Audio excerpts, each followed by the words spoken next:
Wow, very nice. Okay, hello and welcome to my weekly roundup of tech from the world of cycling. And this week, a brand new bike from Moots. Movistar show off their team bikes with some nifty drone flying camera action.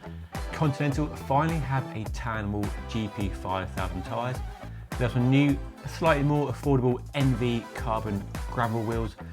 Give you a closer look at these shoes and a quick teaser of my latest test bike, the Scott Addict RC behind me. Okay, let's dive in. Firstly, how about this for a pretty bike? Moots is celebrating its 40th birthday this year, and to mark the occasion, they've not only launched a new head badge, but also a brand new bike. It's called the Vomoots RCS. RCS is short for Route County Special, so it shares a similar name to the Vomoots RSL disc I reviewed last year, link above if you missed that, but it has quite a few changes to make it more of an all-road bike and a subtle nod to the full-on gravel route model in the company's lineup. All-road was a genre that was doing the rounds a few years ago before gravel became the hot ticket, and has sort of gone away a little bit, and the idea is something that is primarily a road bike but one that can handle really badly surfaced roads and light gravel. So for context, an endurance bike like a Specialized Roubaix maxes out at about 32 for a tyre, but then you go to a Focus Paralane which is up to 35, or that Trek Domani I rode last year up to 38. So much more than a race bike or a traditional endurance bike, but quite a bit less than a full-on gravel bike. So tyre clearance is a big change here, up from 30 on a bike I rode last year to 35 maximum, but designed around 32 as a sweet spot. I'd agree with that as a tyre size. The Open Mind I rode last year was lovely on 32mm wide tyres, but 35 exceeds that of most endurance bikes, bar the Trek Domani I mentioned just now. Elsewhere, brand new 3D printed dropouts, new fastback seat stays, whatever they are, and an all-new carbon fibre fork to accommodate the bigger tyres on this new model. You can option mudguard mounts, which I definitely would for winter riding, and frame weight is a claimed 1,360 grams for a size 56. With this new frame, they've also introduced a brand new finish. It's called Hunter, and a sort of camo pattern, and I think it looks pretty good. Let me know what you think down below. The new bike though isn't cheap. A frame will set you back from $6,000, and a full blinged out bike will set you back about $12,000, so very top end stuff, but very, very nice. And of course, if you buy it this year, you get the brand new 40th anniversary head badge, which I like a lot. So that's a new bike, link down below if you want to go check it out. From titanium to carbon fibre, if you're in the market for some expensive carbon fibre wheels, well, good news, Enve has expanded its foundation range of slightly more affordable wheels into the gravel market with 2 new models now available. Enve, of course, already offers a gravel wheel set, but they're a top end offering costing about $3,000, the G23 and the G27. So top end tech, the new foundation offers some of that tech at a much lower price. So the new foundation AG25 and AG28 are more reasonably priced, but not cheap, I hasten to add, costing £1,850. I put all the other prices down below. That's still a heck of a lot of money, but it's worth adding that carbon wheels are much more affordable, especially in the last 5 years than they've ever been before. And a typical price range for a carbon wheel set goes from about £1,000 at the entry level, sometimes cheaper, up to about £2,000 for a reasonably top end wheel set. And of course you can pay a lot more, £3,000, £4,000 if you want the best of the best with the best hubs and all the best handmade carbon wheels. But these strike a better balance between that 1,000 to 2,000 price range than the previous top end G23 and G27 carbon gravel wheels. Like its top end wheels, these new wheels are still made in the US and so feature full carbon rims with moulded spoke holes which normally are drilled on lesser carbon rims. And the AG25 is a 700C option with 25mm internal rim width, and the AG28 is a 650B model with a 28mm internal rim width. So the smaller wheels have a wider rim because they're going to be used with wide tyres, up to 57 if you want. The 700, by the way, are good for between 32 and 50, so it could be a good option for that Moots I mentioned earlier, if you want an all-road, potentially light gravel wheel set. And the rim profile is similar to its original G23 and G27 gravel rims, with a wider surface on the rim's leading edge to better spread impact over a wider area. So hopefully fewer punctures and more durability, I claims, for this quite unique rim design. So not super aero, but designed for the rigours of off-road riding. You get a 5-year warranty and a lifetime incident protection plan, and they're available now, link down below. Go and check them out. Hopefully I'll get a chance to ride these wheels later this year, but let me know what you think of them down below. The pro race calendar gets underway soon, depending on COVID-19 restrictions, but most of the teams are out at sunny locations doing their training, and we're getting a glimpse at all the new 2021 race bikes. And Movistar have shared their latest Canyon and SRAM spec bikes, and they look very nice. In my opinion, these are the best looking bikes in a pro peloton. The blue just works for me. So here's a closer look. And how about these mad drone flying skills? The drone pilot flies a drone through the building, through the team car, and then joins a team time trial simulation on a race circuit. Very impressive. I love to be able to fly a drone like that and make the change from the usual fairly boring and standard photos you get from a team training camp. So yeah, thumbs up Movistar, nice work. Onto the bikes, and for 2021, the team sticks with the same sponsors as last year. So Canyon bikes with the new Aeroed and CFR guides, the lightweight version, and the Ultimate. Will we see a new Ultimate this year? Well, I sure hope so. And then it's SRAM again with their range-topping red ETAP Access group sets with the brand new oversized 5239 black chainrings. Now, you can't buy chainrings at the moment. If you go to the SRAM website, you won't see them listed, but surely only a matter of time before they're available to buy, because the UCI has a rule about stuff being used in the pro peloton being available to purchase by punters about 9 months after it's first seen in the pro peloton. Whether that's the case or there's a loophole with chainrings, I don't know, but watch this space. We'll see if there's any word from SRAM about these new chainrings becoming available for you and I. Movistar made the switch to disc brakes last year, or was it the year before? I think it was last year, and it's disc brakes again this season. And they're showing off the very lovely Zip 454 wheels with Continental competition tubular tyres, no tubeless tyres in sight, so tubs all the way. And Physique supplying their very funky and radical 3D printed saddle, which I checked out last year. Link it above if you missed that. The tan sidewall tyres are a bit of a thing at the moment, or they have been for the last couple of years, a bit of a fashion-led thing. You either love them or you hate them. Now, Continental last year launched a tan wall version of its flagship and new GP5000 tyre, but sadly the cream sidewalls were actually painted onto the tyre, so they're a little bit heavier and not a true tan sidewall. These though are a proper tan sidewall GP5000 tyre called the Transparent. What does that mean? So tan wall tyres, sometimes called skin walls, owe their unique colour to the lack of rubber in the sidewalls made from cotton or other materials. So what you're actually looking at is a tyre casing. Now, before vulcanisation became a thing in the tyre world, the rubber tread was added onto the tyre casing of the tyre, which you can still buy from the likes of Challenge with the open tubular tyres. So flat tyre casing, then a rubber tread added to the top of the tyre, but vulcanisation changed that and the tyre moulded as one. So it's a different manufacturing process and probably explains the fake tan walls from Continental last year, but now they have proper tan wall tyres. So a tyre made in the same way as a regular GP5000, but now has naked sidewalls basically, letting the raw colour of the casing show through. So what are the benefits? Well, they look cool, don't they? That's debatable, I guess, but let me know what you think of tan wall tyres down in the comment section below.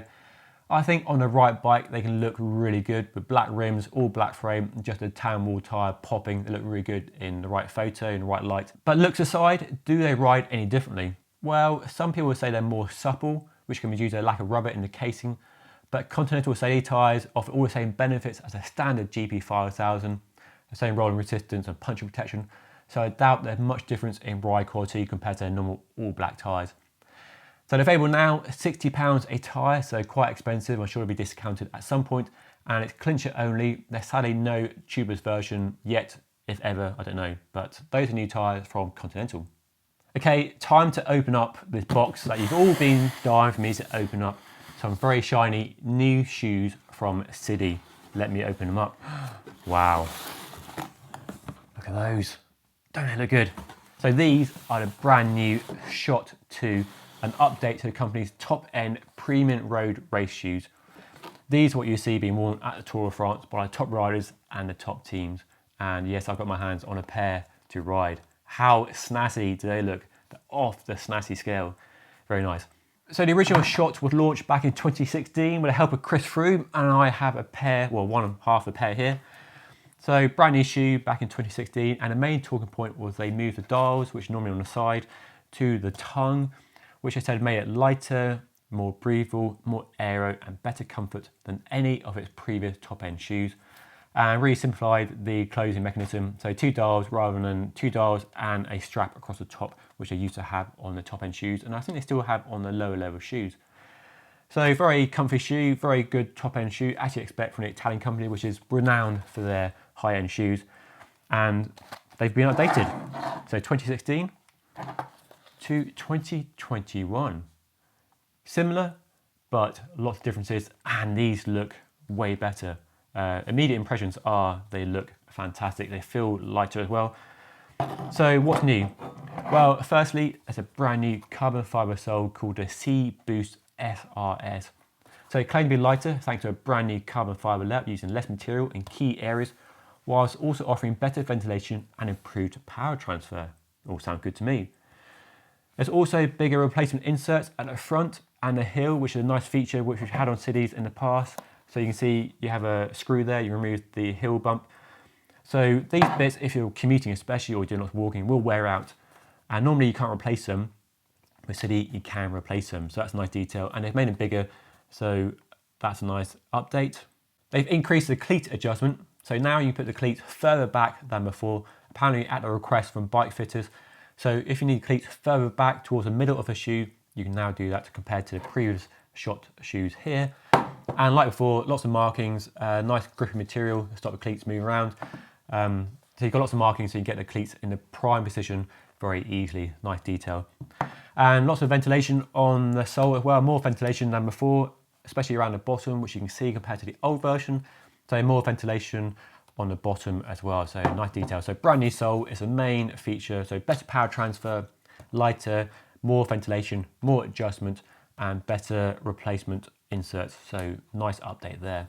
So brand new carbon fiber sole, and on the upper, quite a few changes as well. So like before, we've got the same Techno 3 dials, still on the tongue like before, but where before they're on the same base plate, they've now been separated, so it gives more flex, more adjustment in the fit. So it should offer better fit adjustment and better pressure spread over the top of the foot. So nice detail. And these dials are really easy to use as well. I really like them. They're their own design, not a boa dial or anything like that, but they work really well. Very easy to use, reliable. And with the 2 dials across the top, you can really kind of tune the way the shoe fits across the top of your foot really nicely with the 2 dials.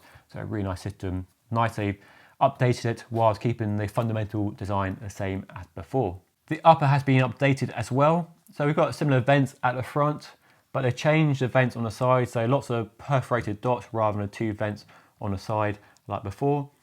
And it's a new, nice, soft, supple material. Got a really nice finish, not shiny like these, but a nice smooth finish that should hopefully wipe down very well, especially at this time of year with road spray and grime. So hopefully they should clean up nicely. And some small changes around the rear. So we still have a heel cut, but it's lower profile, and the microfiber material wraps around the back of the foot like it did before.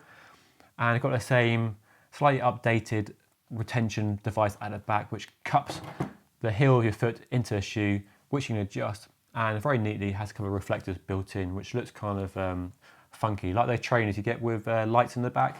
So kind of cool, like that. So just a nice update, not a massive update from the surface, but all new carbon fiber sole, lots of changes there. So clearly they put a lot of time and effort into changing shoes whilst keeping everything I liked about these previous Shot shoes.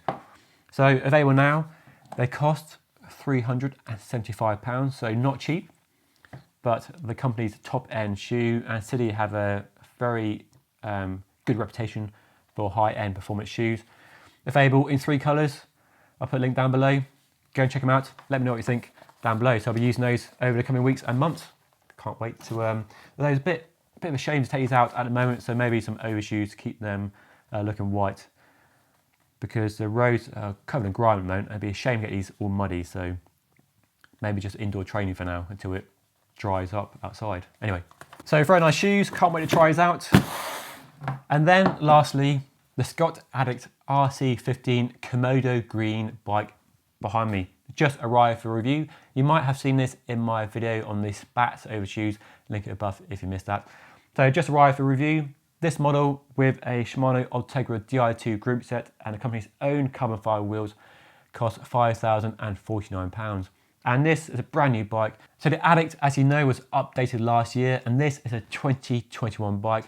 So the Addict used to be famous for being a super lightweight bike, but now it's a super lightweight aero bike in the same mold as, say, the Specialized Tarmac SL7, that perfect combination of aero and lightweight. And when you look at the bike, you can clearly see the aero influence from their foil aero bike. So an aero down tube, drop rear stays, which is a trend in the road bike industry at the moment, aero seat post, and of course an aero integrated front end. So it's their own stem design. On the top end model, you get a full carbon one-piece handlebar and stem. On the lower model though, you get a regular round profile aluminium handlebar, so you can fit your accessories to the front very easily, but you still get the internal cable routing, and the hoses and cables go over the top of the stem and into the stereo tube. So very neatly done. I'll show you a picture of how it looked when the bike arrived. So this bike, £5,000 just over, with Shimano Ultegra Di2, carbon wheels, nice finishing kit, 7.8 kilograms on the scales. So great paint job, great looking bike, nice details. I have been riding it and it is pretty impressive, I've got to say. Very fast, very responsive, very stiff, pretty good comfort, although my ride's been pretty short recently because the weather has been atrocious. So snowing, ice, rain, not ideal for testing bikes. But there will be a review on my channel very, very soon, I promise you. And if that isn't reason to hit that subscribe button down below, if you're not already subscribed to my channel, well, hit that red button down below. And if you enjoyed the video, hit the like button, follow me on Instagram, Twitter and Facebook, link down below as well. And if you have any questions about any of these products, do put them down below, please. Anyway, that's all for now. Thank you so much for watching. I'll see you all again next time.